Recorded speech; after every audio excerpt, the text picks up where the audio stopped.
You never think it's you. You never think it's you in that fatal car accident. You never think it's you that's fallen down the stairs. It's always someone else. But really, you can be the someone else. So I went in on March 5th of 2010, which was a Friday. And of course, I'd made myself up. I was all dressed up. I was going shopping, and they took so long. I said, gosh, I've got to get out of here. But they kept me for about 3 hours, and they probed, and they did this, did that. And so then they always ask you, you know, your date of birth, and I gave them my date of birth, and they said, oh, you've got a birthday coming up Monday. I said, yes, I do. I said, my husband already has a table full of presents, yada, yada. So, you know, they said goodbye to me, but they kept me for 3 hours. They at that time knew that I had breast cancer, but I did not. They chose not to tell me. And the reason they chose not to tell me, my birthday was on March 8th, which was a Monday. Kaiser opens at 8 o'clock. And on Tuesday morning at 8:02, the phone was ringing. And it was Kaiser. They wanted me to enjoy my birthday. And as soon as they opened the next day, they called and said, you've got breast cancer. So I said, but it's nothing serious, right? You can just fix that, right? And they said, ma'am, it's in your lymph nodes. I had 18 lymph nodes there, and the cancer was in 13 of them. Not a good thing. Once they told me I had to have that mastectomy, I truly became hysterical. I mean, even when I left there, I was hysterical here in the house. It totally consumed me. So I sat in this very chair for about 8 days. I got up every day and I just sat here, and that's all I did. But every day I prayed and I had my Bible with me. And so about the 8th day, I got up and I hadn't thought about anything. And I was in the kitchen washing dishes or eating or something. And I thought, what's wrong with this picture? And all of a sudden I realized that I was no longer scared. I had to put that part in there. I mean, I was hysterical for a week. Once I got over the scaredness, I said, go ahead and schedule the surgery date.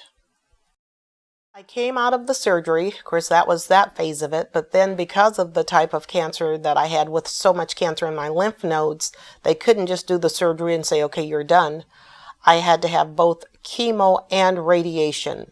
And those things are sort of hard on your body and hard on your hair. My hair never did bother to grow back. I mean, it grew back where it wanted to grow back. So we don't know. And I think what people don't realize about cancer, there's 15 different types of breast cancer. There's probably 7 or 8 different kinds of treatments for it. So the oncologist, who's supposedly very experienced, said to me, she says, I want you to have this particular cocktail of chemo. There are 3 of them. I said, okay. She says, this should take care of you. I said, fine. And the next time I went in there, she says, you know what I've decided? She says, why don't you go into this trial study and you'll only have to have 2 chemo medicines? And I looked at her, I said, I'm X number of years old. I really don't have time for a trial study. If you told me that the 3 chemos would do it, then that's the one I'm going to take. But I think the 3 chemotherapy medicines and the radiation was probably very harsh on my body, but it got rid of the cancer. I really felt like I was just dying. I thought, this is it. Because, you know, after you have the chemo and the radiation, you're just barely moving around. You're not very active. I didn't feel like I was a part of life. I really didn't. I just felt like I was in here.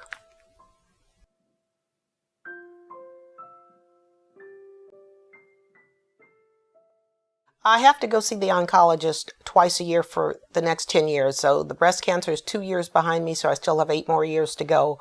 I'm on a hormonal medicine for 5 years, so I've got 3 more years of that. And now they do a breast cancer test on the other breast twice a year. But I guess I just can't stress enough, like for myself, I should have had an exam every 18 months, and I knew that. Mm-hmm. Like I said, no breast cancer in our family. I'm feeling good. There are no breast lumps. So it was 27 months. I was 9 months out. But the beauty of this, they said had I come in at the 18-month when I should have, the type of cancer it wasn't a lump. They might have missed it. And had they missed it, I might not be sitting here talking to you now, because then if you feel sick from cancer, more than likely you've already waited too late. And that's why they call it a silent killer. You don't feel sick from cancer. You just have it, and they, if it's breast cancer and they find it. But if you're feeling sick from it, you've probably waited too long. I'm a wife, a mother, and recently a grandmother, so I am very glad to still be around, now in good health again, so that I can be a part of my family. I'm glad that I'm more aware of cancer, and especially breast cancer. I think I'm a different person. I enjoy being with my family. I am Lynn, and I am definitely the power of pink.